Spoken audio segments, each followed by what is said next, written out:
देखिए 10 साल हो गए और हमने देखा इस नाकारा निर्लज पार्टी को, जो अराजक आपराधी पार्टी है, किस तरह से लोगों ने झाड़ू उठाकर झाड़ू से भगाया है सफाई लाने के लिए।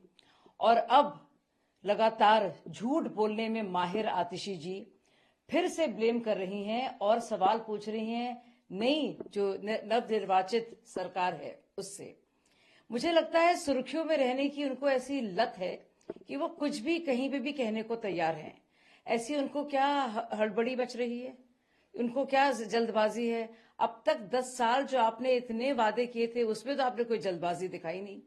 लोगों को रिलीफ देने के लिए, लोगों को राहत देने के लिए, साफ पानी देने के लिए, यमुना की सफाई के लिए आपने कुछ तो किया नहीं। अब आपको बहुत ही हबड़ दबड़ है, बहुत जल्दी है, क्यों?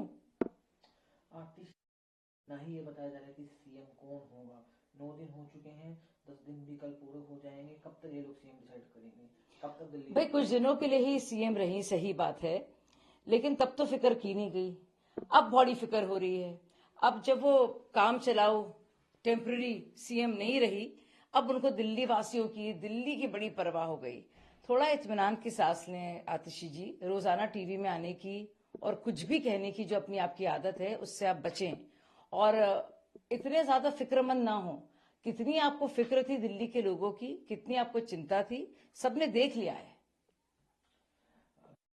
दी है, ट्वीट कर मशीन्स भी लगी है वहां पे, क्या कहेंगे? देखिए दिल्ली के लोगों के लिए अभी से इत्मीनान की एक सांस लेने का वक्त आ गया है और शुरुआती दौर में ही हम देख रहे हैं कि कैसे दिल्ली को बहाल करने का, खुशहाल करने का, साफ करने का वक्त जो है बाकायदा शुरू हुआ है।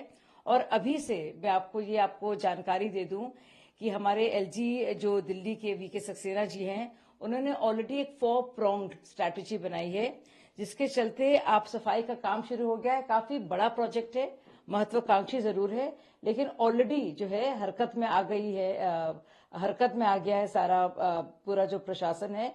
और आप देखेंगे कि 3 साल का ये प्लान बनाया गया है और उसके चलते जो ट्रैश स्किमर्स हैं, यानी कि कूड़ों को हटाने के लिए, वीट क्रशर्स जो उसमें उस तरह के पौधे होते हैं जो आ जाते हैं, उनको हटाने के लिए, और उसके अलावा ड्रेज यूटिलिटी, ताकि बाकायदा जो जमीन जो सैंड है या रेत जो फंसी हुई है उसको हटाकर सफाई हो। ये सारे काम जो है, और कचरा जो यमुना में है उसको हटाने का काम शुरू हो गया है और वो मशीन्स भी वहां पे डिप्लॉय कर दी गई हैं।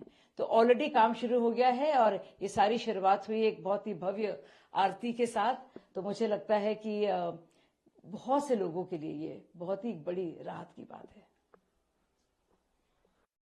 रिलेशनशिप को लेकर क्या कहेंगे आप? एक और उनका बयान, और ऐसा बयान जिसने सनसनी फिर से खड़ी कर दी है।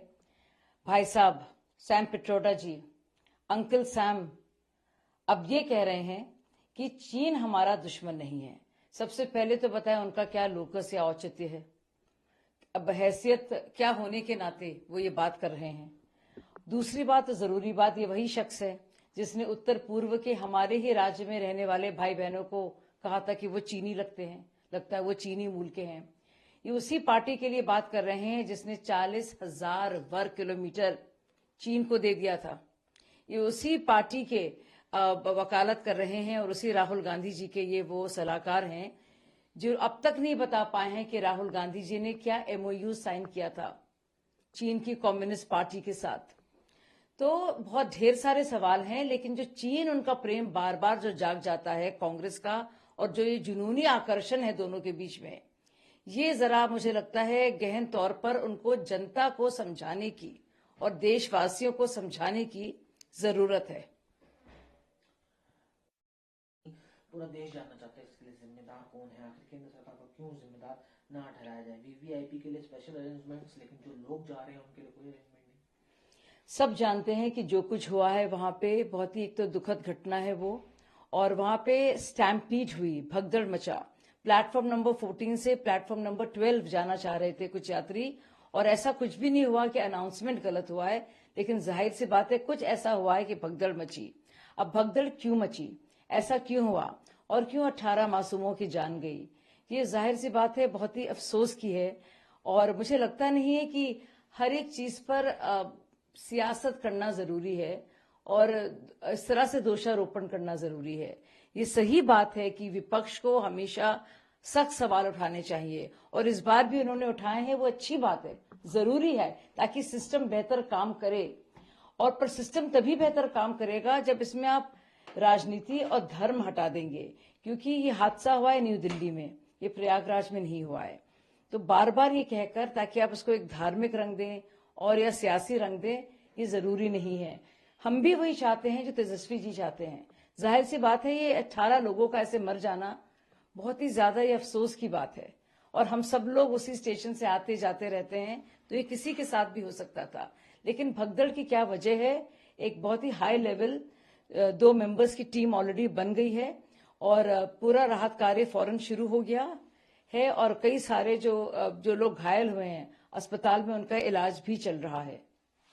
मैम, एक अपडेट, आसाम चीफ मिनिस्टर ने पुलिस से कहा कि जांच हो, जो उनकी वाइफ ब्रिटिश नेशनल है, उनके संबंध पाकिस्तान से बताए जा रहे हैं कि पाकिस्तान किस कारण। जी, अगर आप देखेंगे उनकी पत्नी के जो भी लिंक्स हैं, तो चाहे वो यूएस एड हो या पाकिस्तान के सीनियर लीडर्स हों, या कुछ ऐसे एनजीओज हों जो लगातार, जिनको जो बेनिफिशरीज हैं, जिनको लाभ मिल रहा है और करोड़ों रुपए के फंड्स मिल रहे हैं, उनसे उनका नाम जो है, उसमें उनका नाम शामिल है।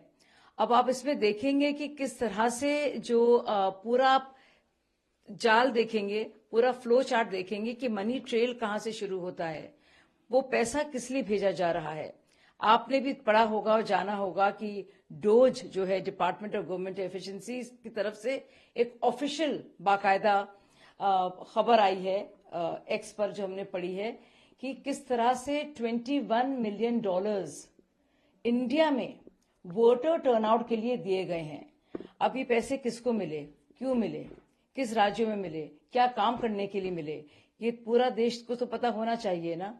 तो गौरव गोगोई की पत्नी, जिनके साथ वो काम करती हैं, जिनका एक रिश्ता है यूएस एड और संस्थानों के साथ, वो पैसा उनको क्यों भेजा गया, किस जरिए से भेजा गया, वो मनी ट्रेल कहां से आई, कहां खत्म हुई, और किन किन लोगों ने इसमें शिरकत की है इस पूरी प्रक्रिया में, और कौन इसके लाभार्थी रहे हैं, और उसका मकसद और लक्ष्य क्या है, ये जानना बेहद जरूरी है। जाहिर सी बात है, इस तरह के सवाल पूछे तो जाएंगे।